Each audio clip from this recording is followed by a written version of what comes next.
अभी सेनेट के इलेक्शंस भी होने हैं और वज़ीर आज़म ने तो भाई अब लेजिस्लेशन की बात भी कर दी है, इस्लाहात की इंतखाबी अमल में, तो लगता है कुछ लहजा तब्दील करने की ज़रूरत है।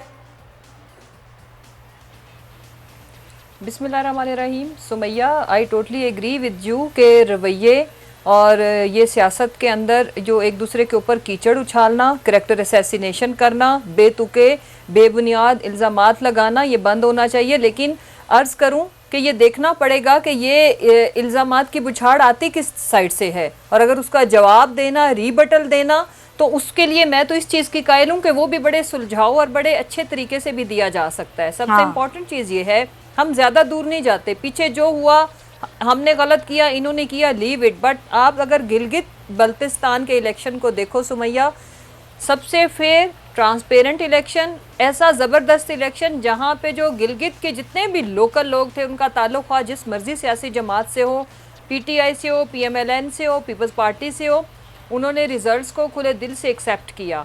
लेकिन ये जो सो कॉल्ड वो मोहतरमा जिन्होंने कल जलसे के अंदर फिर वही जहर उगला, मुझे ये बताएं कि जब आपके पास अपने बेशतर हलकों में कैंडिडेट्स ही नहीं थे, वो छोड़ के उन्होंने दूसरी जमातों के प्लेटफॉर्म से या इंडिपेंडेंट इलेक्शन लड़ा, तो उन्होंने तो अवाम ने, जो उन अवाम के लीडर थे, उन्होंने आपके इस बयानियों को बुरी तरह से रिजेक्ट किया। अगर आप खाली 6 सीटों से इलेक्शन लड़े हैं और उसमें भी अगर आप चंद सीटें जीत गए हैं, तो कौन सी रिगिंग।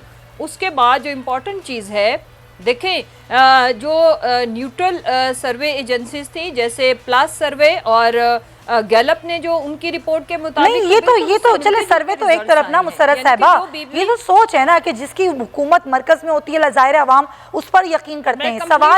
सवाल ये है, लेकिन मुसर्रत साहिबा, वज़ीर आला का सवाल किया जा रहा है, आप लोगों ने अभी तक यही तय नहीं किया कि कौन होगा वज़ीर आला। अभी तक तो आप लोग सिर्फ जोड़ तोड़ में मसरूफ हैं।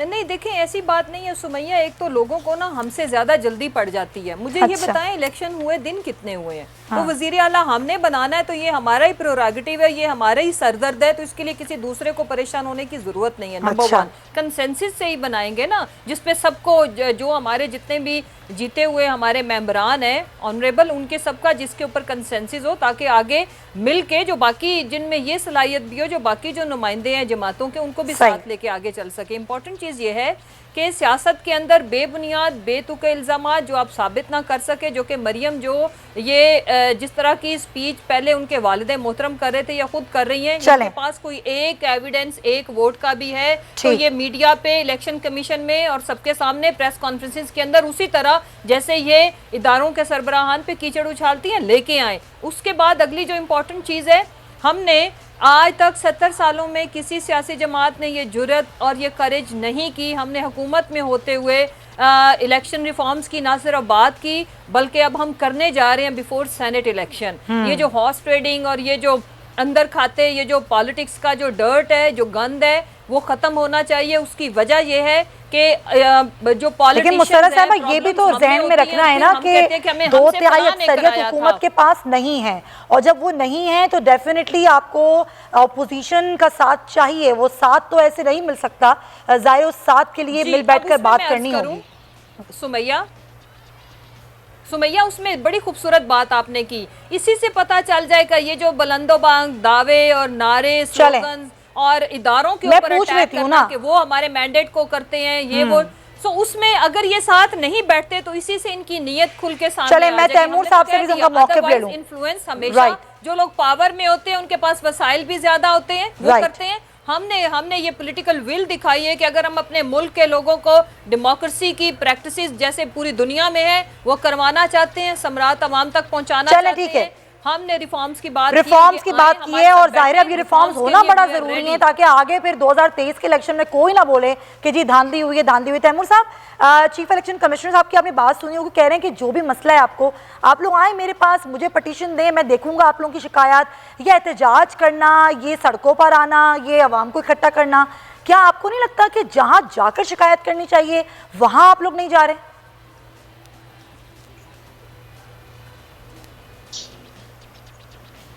जी तैमूर साहब,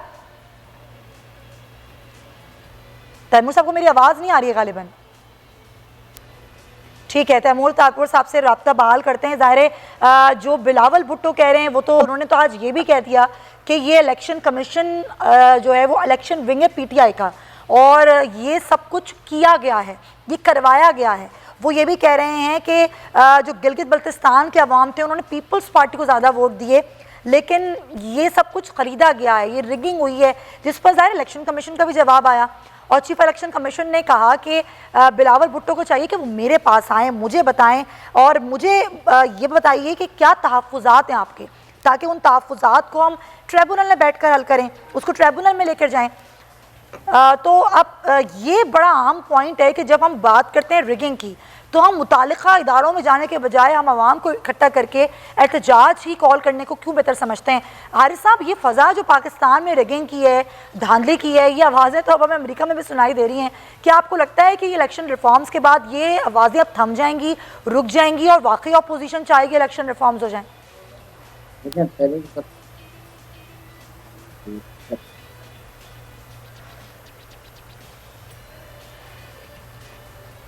हारिस साहब जी, अगर आप जी। प्रूफ के साथ जाएं हाँ। और वहां जाके इलेक्शन कमीशन पाकिस्तान में कंप्लेंट करें तो वो they should be able to justify, और वो बताएंगे और अगर कोई जरूरत है वो कोई एक्शन भी लेंगे। सेकंड ये है कि इलेक्टोरल रिफॉर्म्स की प्रॉब्लम जो है वो ये बहुत ही अहम बात है, बल्कि ये पीटीआई गवर्नमेंट को आते ही ये काम पे जोर लगाना चाहिए था। बिल्कुल। इशू ये है कि नोबडी वांट, कोई भी पोलिटिकल पार्टी इलेक्शन करती है इसलिए कि जब उसमें रिफॉर्म्स होंगी उसमें कई कंडीशन रहेंगी कैंडिडेट के लिए कि कैंडिडेट कैसा होना चाहिए, उसकी क्वालिफिकेशन क्या होनी चाहिए, उसका करेक्टर कैसा होना चाहिए, उसका पास्ट एक्सपीरियंस कैसा होना चाहिए, वर्ल्ड इज ये नोबल पर्सन है, उनका ये चीज़ें अगर आएंगी तो ये कई लोग इसमें कैंडिडेट जो है उसको क्वालिफाई नहीं कर सकेंगे। सेकेंड है कि उसके अंदर फिर जाहिर ये बात भी आएगी जी कि आपने जो चीफ इलेक्शन कमिश्नर को सिलेक्ट कैसे करना है। अभी तो ऑपोजिशन गवर्नमेंट करती है, फिर शायद जुडिशियल कमीशन भी करवा दें, वो भी बिल्कुल न्यूट्रल हो जाएंगे। तीसरी बात जो हम है कि इलेक्ट्रॉनिक थंब इम्प्रेशन कैसे लेकर आना है, मशीन कौन सी लानी है, तो ये फिर उसमें धांधियां नहीं हो सकेगी, ये इशू है। लेकिन पीपल जो प्राइम मिनिस्टर पाकिस्तान ने कह दिया ही मस्ट डू इमीडिएटली। आप अपनी चाहे कमेटी बनाएं या आप सारी पार्टी का मिलकर बनाएं, इसके ऊपर रिफॉर्म, लेकिन ये करना होगा। सब्सक्राइब करें और बेल दबाएं ताकि कोई खबर रह न जाए।